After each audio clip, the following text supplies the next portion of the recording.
சென்னையில் செய்தியாளர்கள் சந்திப்பின் போது கூட்டணி குறித்து கேட்கப்பட்ட சரமாரியான கேள்விகளுக்கு பதிலளிக்க முடியாமல் திணறிய பிரேமலதா விஜயகாந்த் ஒரு கட்டத்தில் செய்தியாளர்களை ஒருமையில் பேசியதால் சலசலப்பு ஏற்பட்டது.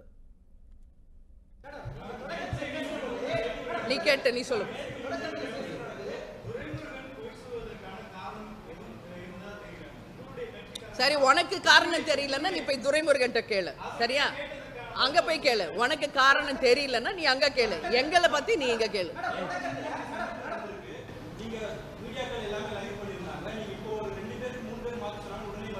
என்னது? ஆமா, லைவ்ல நான் தான் பார்த்தேன்.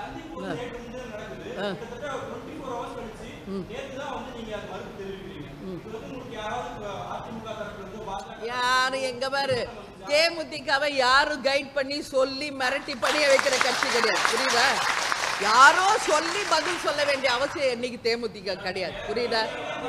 அது எங்க இஷ்டம். எங்களுக்கு எப்ப மறுப்பு தெரிவிக்கணும்னு நாங்க நினைக்கிறோமோ அப்பதான் நாங்க சொல்லுவோம். அதுக்காக நீங்க 24 hours எங்க கேட்டுக்கு வெளியவும் கட்சி அலுவலகத்துக்கு வெளியவும் நீங்க உட்கார்ந்து இருந்தா உங்க அவசரத்துக்காக உடனே வந்து நாங்க நின்று எல்லாத்துக்கும் பதில் சொல்லணும்ன்ற அவசியம் எங்களுக்கு கிடையாது. உண்மை செய்திகளை உங்கள் கண்முன் கொண்டு வரும் காவிரி நியூஸின் யூடியூப் சேனலை சப்ஸ்கிரைப் செய்யுங்கள். நொடிக்கு நொடி நாட்டு நடப்புகளை தெரிந்து கொள்ள kaverinews.tv, Facebook, Instagram, Twitter போன்ற சமூக வலைதள பக்கங்களோடு எப்போதும் இணைந்திருங்கள்.